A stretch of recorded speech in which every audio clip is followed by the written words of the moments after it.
accommodation. Kaya, let's go na!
Lugar to banda.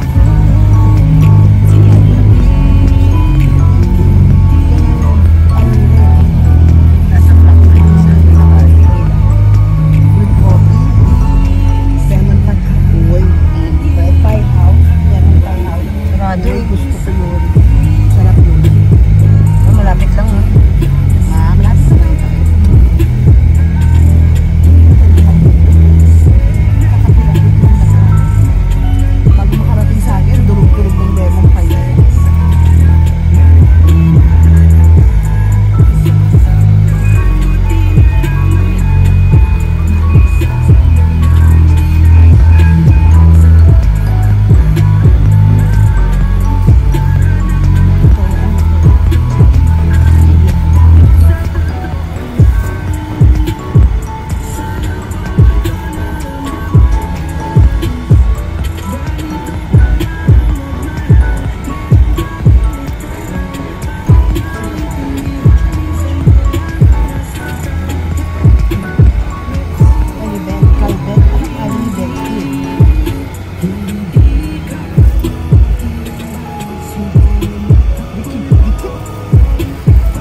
Andito na kami ngayon sa aming tutulugan sa Sagada Lodge or Sagada 100 Miles Lodge. Ayan. Pero dito daw yung daanan. Medyo paangat ha. Papasok ang lugar na ito. Ito kasi yung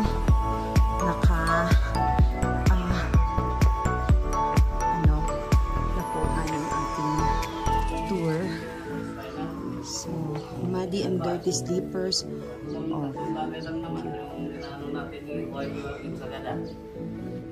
One is nothing but picture, nothing but footprint, and kill nothing but time.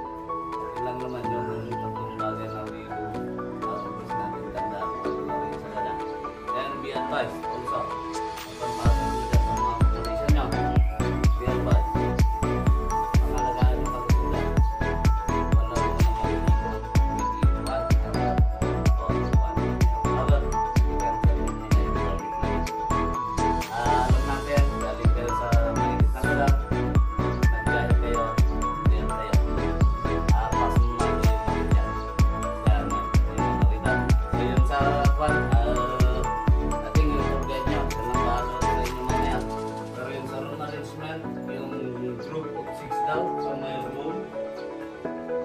room 2. Ayun.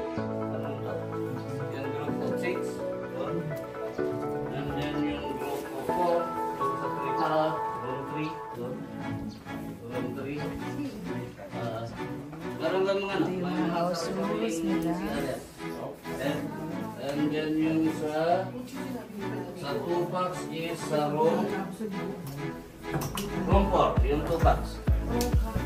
And then yung 1 boxes, at naging room 1 ito. Ayaw sir, yung room 1.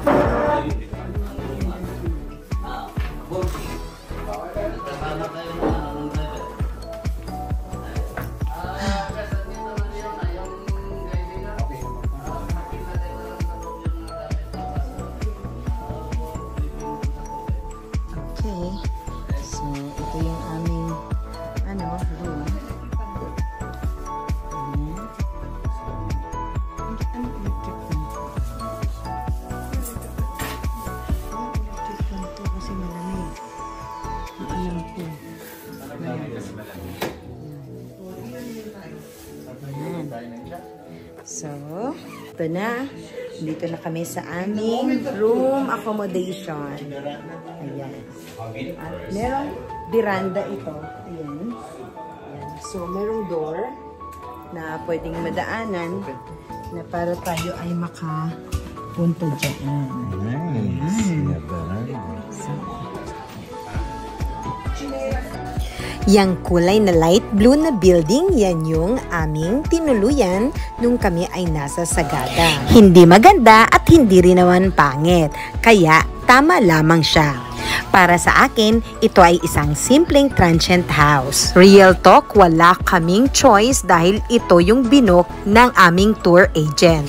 At dahil nakapackage niya siya sa aming binayaran, we have to accept na lamang kung saan niya kami patutuluyin. Ang mahalaga, meron kaming natuluyan. Basta ang importante, safe at malinis ang lugar.